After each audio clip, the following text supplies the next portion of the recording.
Son horas en las que se están definiendo demasiadas cosas en la Argentina, en la provincia de Córdoba, claro está, con las elecciones que se van a concretar mañana, de las que vamos a ser protagonistas a través del voto. Lo señalábamos recién, la definición del próximo gobernador y vice, de la composición de una unicameral tan distante a la percepción cotidiana de la gente, pero que forma parte de esa institucionalidad que debemos discutir y repensar desde una lógica de participación real democrática y de respuesta natural a los problemas de la sociedad, por lo menos de las mayorías, ¿no? Pero también, minuto a minuto, hay cambios, procesos que se van dilucidando en la conformación de las listas nacionales. Lo decíamos hace instantes, Juan Schiaretti confirmó que Florencio Randazzo será su candidato a vice. Parece que el escenario está más claro en Juntos por el Cambio, con esas dos listas que hoy compiten, la de Morales, la de Rodríguez Larreta y Morales y la de Bullrich y Petri. En todo caso hay la rosca natural en la definición de listas de diputados y de senadores. En el caso de Schiaretti, parece que Gutiérrez va a encabezar la lista de diputados y aparecen varios intendentes de Juntos por el Cambio como posibles candidatos, tanto en la lista de Rodríguez Larreta como en la de Bullrich. Ahora, la sorpresa parece haber dilucidado en ese patear el tablero y que las fichas volaran por los aires de lo que se presumía, por lo menos hasta el mediodía de ayer, con Guado de Pedro, con Mansur, con Scioli, y de golpe por la tarde una lista de unidad en la que Sergio Massa junto a Agustín Rossi aparecen como los candidatos de Unión por la Patria, y muchas respuestas por buscar, muchas preguntas que aparecen, que emergen naturalmente, ¿no? Sobre este transitar hacia la extrema derecha, la derecha llana, visible, la centro derecha y los espacios progresistas que parecen estar huérfanos en esta construcción que se está dando en la Argentina del escenario político para lo que viene. Pero vamos a sumar a Aimée Aminahuel, la especialista, licenciada en Ciencias Políticas, politóloga, alguien que a quien acudimos siempre que buscamos poder analizar esta realidad desde un pensamiento profundo, desde una perspectiva que muchas veces necesita de esa mirada histórica, pero también, claro está, desde lo que implica esta política febril, cambiante de la Argentina actual. Aimée, ¿cómo estás? Muy buenos días. Hola Pablo, muy buenos días a vos y a toda la producción. Bueno, un verdadero placer. Para nosotros es un placer. Bueno, Aimée, si te hubiera hecho la entrevista, o hubiéramos analizado y discutido todo este escenario ayer al mediodía, hoy nos estaríamos interpelando de lo viejo que hubiera quedado todo el debate, de lo añeja que hubiera significado cada reflexión. Parece que ayer por la tarde muchas cosas cambiaron abruptamente en la política argentina. Sí, bueno, en torno a lo que son los candidatos, ¿no? El candidato los candidatos de las principales fuerzas, particularmente en el Unión Ciudadana, Unión por la Patria, Frente de Todos. Sí, por ahí, allí hubiese quedado un poco desfasado el análisis, pero yo pienso que lo que digo, porque a mí no me gusta a veces discutir las novedades, ¿viste? Me pasa eso en las entrevistas, lo confieso personalmente. Está bien. Yo que trato de discutir, ¿viste? Un poco más en profundidad. Algo que para mí sigue estando latente, que da cuenta de lo que sucedió ayer, ¿no? Digo, con la oficialización de la lista de unidad de la Unión por la Patria, con Massa encabezando, es algo que venimos debatiendo en otras entrevistas, en otros espacios de intervención, que tiene que ver con un creciente escenario que han instaurado, me parece, que las principales fuerzas políticas, y digo, también será aquí en la provincia de Córdoba, ¿no? Tal vez de desideologización discursiva o de estrategia de marketing, a partir también de estos cruces de candidatos y de partidos, ¿no? Tan rápidos, sin explicación a la ciudadanía, o principalmente, yo digo, a la militancia, que es la que se desencanta y tiende a materializar los procesos electorales. Digo, los que te convocan y te salen a convencer gente siempre son tus militantes, que son los que tienen que convencer en torno a que, yo siempre digo cuando doy clases de ética, entonces suelo hablar de la idea de representación, ¿no? Que tiene que ver con hacer presente a quien no lo está, ¿no? En términos de incluso etimológicos de la palabra. Entonces es una persona que ejecuta, celebra, se hace presente en nombre de otra. Entonces, claro, yo digo, la militancia, que es la que usualmente es la que tiene que defender ese candidato que los representa cuando son cambios tan bruscos o cuando las discusiones se dan a partir de la primacía de las encuestas, es el sujeto político que se desencanta y por lo tanto también disminuye la discusión política o principalmente la discusión ideológica, porque todo se termina centrando en nombres y apellidos, ¿no? Y por lo tanto se presentan consignas vendibles y comprables, las propuestas se limitan a un requisito electoral, digo porque las plataformas de campaña están, pero no son el eje central del proceso electoral. Y por el contrario, lo que se termina priorizando es la idea de la imagen de los candidatos, o sea, la simbología, llevada al extremo de minimizar la racionalidad de la discusión política, ¿no? Ahora, es la primacía, como decían algunos autores, de las encuestas y del marketing político como sistema, ¿no? Permitime ahí hacer un paréntesis o un punto para que me ayudes a reflexionar, porque a mí me queda la sensación que más allá de esto que vos describís claramente sobre cómo son las campañas políticas hoy, Mario Riorda dice que en realidad las campañas políticas han muerto por esta construcción que permanentemente se han dado de candidatos como si fuesen una especie de shampoo sobre la góndola, ¿no? Todo es un nombre nada más y después una construcción muy mercantilizada de esa figura o de ese nombre. Pero a mí me queda la sensación de que la gente está discutiendo todo el tiempo de política, más allá de que le irrite esta construcción de que los dirigentes políticos están haciendo. Pero digo, cuando la gente discute que tenés que comprar las zapatillas para tus hijos, se te rompió el auto y no podés cambiar las cubiertas, tenés que llegar a fin de mes, discute políticas de cómo se debe resolver esa situación. Y a mí me parece que también ahí hay una postura ideológica. Digo, el laburante se para sobre un lugar, sobre su propia historia. Totalmente. Es decir, hay un desconocimiento en la dirigencia política de lo que está ocurriendo en esa discusión en las bases o en la sociedad. Sí, totalmente. Yo creo que esto justamente es un síntoma, ¿no?, ver estos cambios bruscos, que te digo que responden para mí a la democracia de las encuestas, digo siempre, estos cambios bruscos de candidatos, de candidatas, de fórmulas, como si se tratara de un producto, esto que vos estabas diciendo, esta mercantilización del candidato, de un producto que significa o interpela emociones, ¿no?, o significa interpela algo, y se trata de minimizar desde la estrategia de los partidos la ideología. Cuando vos me preguntas a mí, una de las candidatas que tiene uno de los pisos más altos en la Argentina permanentemente está discutiendo ideología, sin embargo no se presenta a estas elecciones por todo el proceso de proscripción que se vive en este país, pero en la Argentina la ciudadanía está discutiendo política y permanentemente está discutiendo ideologías además. Sí. Hemos visto, por ejemplo, estas elecciones, por ejemplo, en la provincia de Córdoba, apelando a lo que vos decís, que han estado muy vaciadas de contenido, y que en general las elecciones han estado vaciadas de contenido por el grado de especulación que ha habido, por ejemplo, con las fechas de los procesos electorales, de los comicios. Porque hasta último momento se prioriza la discusión en mesas cerradas o en mesas chicas, que no es lo que está demandando la ciudadanía, sino todo lo contrario. Veía ayer las reacciones en Twitter, digo, es una red social, ¿no?, pero también uno lo percibe en la calle, estás en contacto permanente. Y Argentina es un país, además, si vos me preguntas a mí, en América Latina, que es un país que tiene una cultura de discusión política, yo te diría que permanente, y de hecho así lo observan muchos colegas, me acuerdo del doctorado, que venían aquí, decían es impresionante el grado de discusión política, la politización que hay en muchas capas de la ciudadanía, en muchos sectores.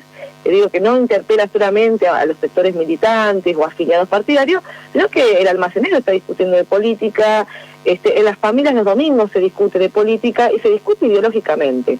Esto que vos decís de, bueno, ¿se han presentado o no verdaderamente propuestas de campaña que representen un proyecto de gobierno y que dan respuesta a los problemas estructurales de, por ejemplo, el modelo de desarrollo de Córdoba, ¿no? Digo, un modelo que yo siempre sostengo que es un desarrollismo neoliberal, en el sentido de que hay grandes obras públicas, grandilocuentes, vistosas, pero hay áreas centrales que no se están discutiendo, que hacen a la presencia estatal en la trama social, como por ejemplo la educación, la salud, y que uno observa que están profundamente mercantilizadas. Yo digo, ¿por qué toco estos tópicos? O por ejemplo, reprimarización en la economía de Córdoba, y cuando uno observa los presupuestos, cómo se han orientado a agricultura en relación a política industrial, es profundamente ínfimo el desarrollo de la política industrial, no lo digo yo, lo dice el Ministerio de Finanzas de la provincia de Córdoba. Cuando uno habla de deuda pública en Córdoba, 97% está en moneda extranjera, es una deuda pública que ya en el 2021 era totalmente insostenible, una dinámica de deuda pública totalmente insostenible y hace complejo o profundamente dificultoso cualquier estrategia de gobierno, cualquier proyecto que verdaderamente quiera una transformación estructural de la provincia, en otras cosas, en relación al empleo, por ejemplo. Entonces, y de esos tópicos, cité tres: deuda pública, política industrial y por supuesto salud y educación. No han estado presentes en la campaña. No, ni siquiera... Porque implica discutir ideología, ¿no? Discutir propuesta política. Yo te diría, mira, es verdad que ha sido una campaña tan pobre. Para mí, de las más olvidables de las que yo tenga referencia desde mi tarea periodística, un oficialismo que se presentó de manera edulcorada y una oposición que fue incapaz de romper ese cerco y poder instalar ejes. De hecho, la primera discusión abarcativa de los dramas que tiene hoy la provincia de Córdoba no surgió de la oposición que aspira a gobernar, según señalaban los sondeos y demás, los últimos sondeos con alta expectativa. Digo, no surgió de Juntos por el Cambio, sino de lo que dijo la vicepresidenta Cristina Fernández de Kirchner desde Río Gallegos, apuntando al endeudamiento que tiene la provincia de Córdoba. Pienso que ni siquiera la seguridad, que es un tópico en el que podrían hasta sentirse más cómodos de una cuestión ideológica, uno y otro sector, logró instalarse como un debate, ¿no? Porque terminó cayendo en los lugares comunes. Totalmente. Bueno, lo que no hay intenciones, a mi criterio, es plantear propuestas, por un lado, realizables, y por el otro lado, digo, planes integrales de políticas públicas, que implican discutir, yo siempre lo digo, el lugar del Estado frente a el mercado y la sociedad. Siempre nosotros damos esa tríada, Estado, mercado, sociedad, para ver cuál es el lugar que le colocamos al Estado y qué diagnóstico hacemos de los problemas públicos, ¿no? Es decir, cuando uno hace un diagnóstico de problemas públicos, lo que hace es jerarquizar valores de gestión pública. Por el contrario, lo que se ha querido hacer, a mi criterio, es tratar de neutralizar en estas elecciones provinciales el tema ideológico, ¿no?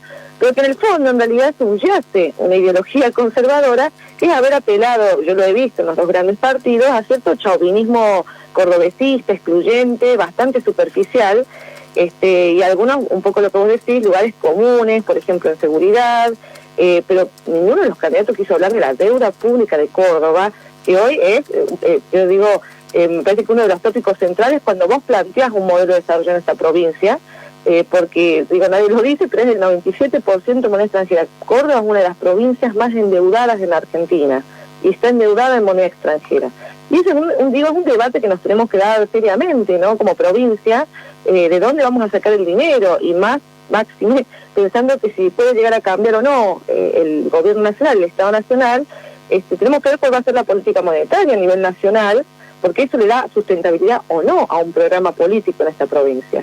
Bueno, esos tópicos estuvieron claramente ausentes y tiene que ver con esto que vos decías en un momento, que es la mercantilización de la campaña en sí, ¿no? De la idea de campaña o de este proceso electoral, que es permanentemente tratar de apelar a cierta neutralidad ideológica, pero que subyace, a mi criterio, ciertos tópicos conservadores que desde inicio, digamos, se tienen como parte del sentido común. Bueno, la ciudadanía no quiere, son muy propios del marketing, no quiere discutir política, no le discutas política, no quiere pelear la ciudadanía, no pelees.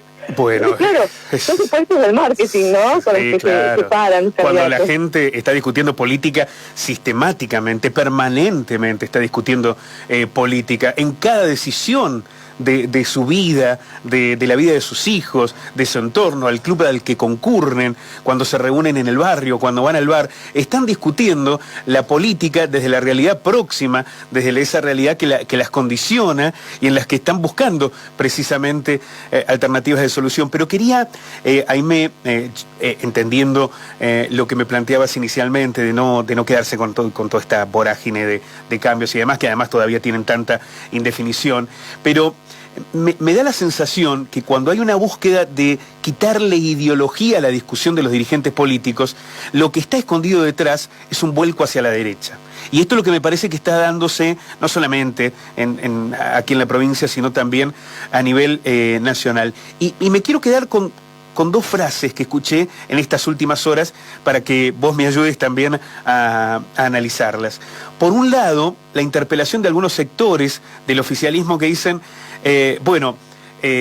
nos planteaban un discurso y ahora nos mandan a militar un ajuste. Esta es una de las frases que escuché en las últimas horas. Y la otra es una canción, es un fragmento de una letra. Que tiene mucho que ver también con lo que se ha dicho en este... Bueno, ojo, que lo que puede venir es peor. Hay como una señal de advertencia. Está bien, no te gusta esto, pero ojo que lo que puede venir es peor. Y pensaba en la letra de Patricio Rey, de Los Redonditos de Ricota, en Todo un Palo, cuando dice, ¿qué podría ser peor? Eso no me arregla a mí. Digamos, esta que me estén amenazando, ojo, que lo que viene es peor, no termina convenciéndome de que ese es el camino que tengo que elegir. Te lo dejo así sobre la mesa para que lo podamos analizar. Qué gran dilema. Sí, realmente yo creo que el mal menor no es, ya en otras campañas se ha tratado de instaurar y no ha funcionado, la idea del mal menor, porque de hecho la última campaña nacional, por ejemplo, en la que iba Alberto Fernández con Cristina Fernández de Kirchner, también se hablaba un poco mal menor, pero claro, al ir una de las principales representantes más ideológicas, podríamos decir, de la Argentina, la militancia no lo percibía de esa manera. Pero ahora, con los últimos cambios de las últimas horas, y de hecho lo que ha sido, no solo ahora la fórmula de Massa, la anterior, se apeló permanentemente a la idea del mal menor, que en el fondo lo que subyace en realidad, si vos me preguntás a mí, es la toma de decisión de los dirigentes encerrados, ¿no? Que la ciudadanía se acostumbra a que los sectores de la política se representen a sí mismos y representen sus propios intereses. Digo con esta idea de representar, es decir, de personas que ejecutan y celebran en nombre de nosotros, pero para eso tiene que haber una identificación, ¿no? Que la ciudadanía entienda que esas personas van a ejecutar y van a celebrar en nombre de nosotros. Digo, yendo a tal vez lo más filosófico, ¿qué es lo que yo demando como ciudadana que me representen? Que se hagan presentes en nombre de mis intereses, que son los intereses de ciudadanos y colectivos. Ahora, ¿mis intereses o los intereses de una sociedad son siempre armónicos? No, claramente no. Muchas veces hay intereses de sectores concentrados que van en detrimento de los intereses de las mayorías.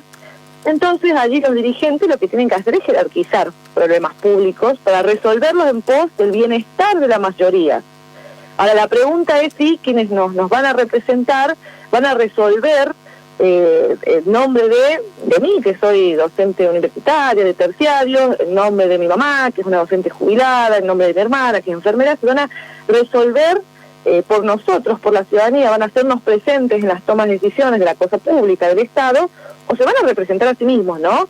Y acá empieza esto que para mí es peligroso, es el tema del lobby, ¿no? Algo que en Estados Unidos está bastante legitimado, y de repente con la excusa de sostenerse en el poder, se sientan a discutir la política pública con la Fundación Mediterránea, con el grupo de 4 o 5 grandes desarrollistas, con los 3 apellidos más importantes de la producción de oleaginosas, con las clínicas más importantes para discutir la salud pública, y de vez en cuando con 3 o 4 empresas industriales, y así se construye la política pública.